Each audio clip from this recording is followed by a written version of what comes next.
You can find half of this story in the records of the New York City Police Department and the other half in the records of a newspaper office. Mr. Norcross, the New York millionaire, was murdered by a burglar in his apartment. 2 weeks later, the murderer met Detective Barney Woods on Broadway. "Is that you, Johnny Kernan?" asked Woods. "Yes, it is," said Kernan happily. "And you're Barney Woods of St. Joe. What are you doing in the East?" "I now live in New York City. I'm a detective for the New York Police Department." "Well, well, well," said Kernan, smiling happily. "Come into Muller's Cafe," said Woods. "and let's find a quiet table. I want to talk to you, Kernan." It was almost 4 o'clock in the afternoon, and there weren't many people in the cafe.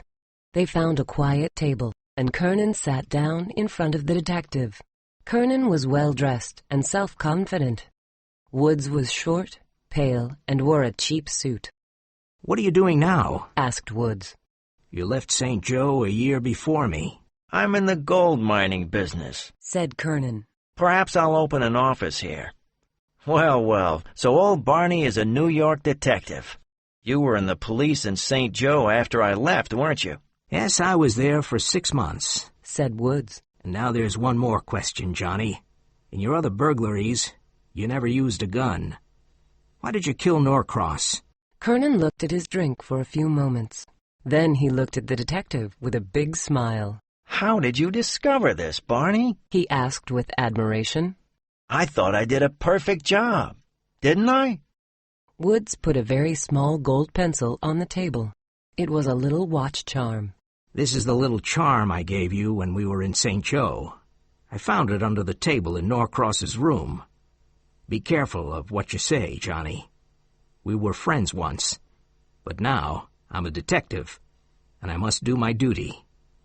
In the state of New York, murderers get the electric chair." Kernan laughed. "I'm lucky, Woods," Kernan said. He put one hand inside his coat. Woods immediately put his hand on his gun. "Put it away," said Kernan. "and I'll tell you why I shot Norcross. The foolish old man came towards me with a gun and started shooting. The old lady was very nice. She just stayed in bed and watched everything. I took her $12,000 diamond necklace, and she said nothing. I think she married old Norcross for his money. There were 6 rings, 2 pendants, and an expensive watch. Everything was worth about $15,000. "Don't tell me all this," said Woods. "Oh, it's all right," said Kernan.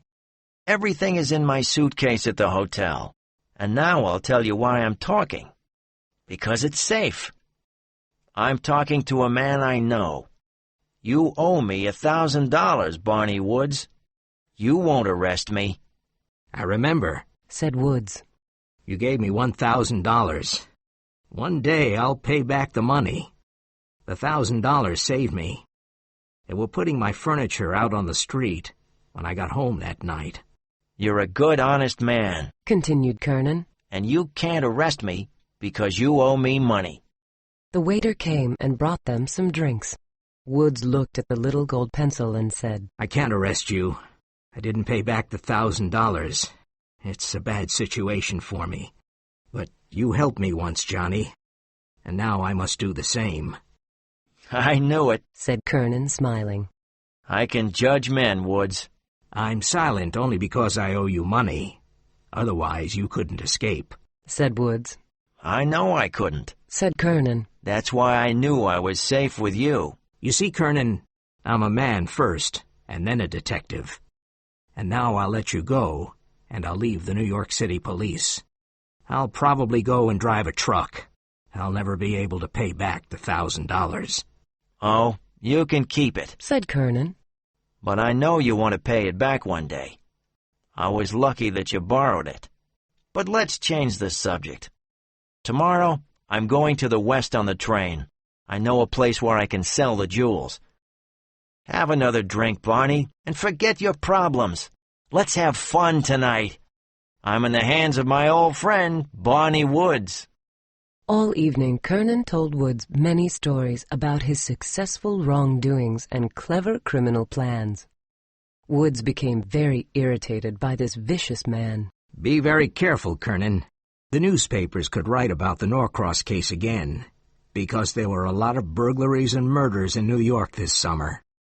Kernan suddenly became angry. I don't care about the newspapers. What can the newspapers do? They can send reporters and photographers to the scene of the crime. They can write about it, but they can't catch the burglar. Well, I don't know, said Woods slowly. Some newspapers do very good work. There's the Morning Mars, for example. They helped to catch a criminal when the police forgot about him. I'll show you, said Kernan, getting up confidently. I'll show you what I think of newspapers in general, and the Morning Mars in particular. There was a telephone booth near their table. Kernan went inside the booth and left the door open. He found a number in the telephone book and phoned. Woods sat quietly and looked at Kernan's cold and arrogant face. He listened carefully. Hello, the Morning Mars? I want to speak to the editor. He waited a few moments with his vicious little smile. Are you the editor? I'm the man who killed old Norcross. Wait, this is not the usual crank call. I killed the old man at 2:30 a.m. 2 weeks ago. What?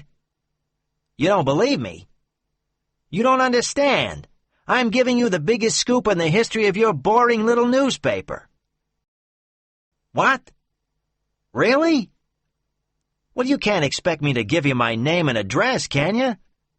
No, this is not a rival newspaper. I killed old Norcross, and I have the jewels in a suitcase. Well, I'm not going to tell you the name of the hotel. Now listen, half of the second button on Mrs. Norcross's nightgown is broken. I saw it when I took the ring off her finger. Kernan looked at Woods and said, He believes me now. Then he started talking on the phone again. Hello? Yes, I'm here. What? You want to catch me in 48 hours? Stop being foolish. Just continue writing your stories about divorces, accidents, and the dirty scandals you write about. Kernan hung up the phone and said, He's really furious now. Well, Barney, let's go and enjoy ourselves tonight. We can have dinner and see a musical comedy. I only need 4 hours sleep, and then I'm going west. Kernan and Woods had dinner in a Broadway restaurant and went to see a musical comedy. Kernan spent a lot of money. At 3:30 in the morning, they went to an all-night cafe. Kernan continued talking in his fast, arrogant manner. Woods listened and thought sadly about the end of his career as a detective. But suddenly, his eyes became bright. I wonder if it's possible, he thought. I wonder if it's possible. Outside, it was early morning. The big city was waking up.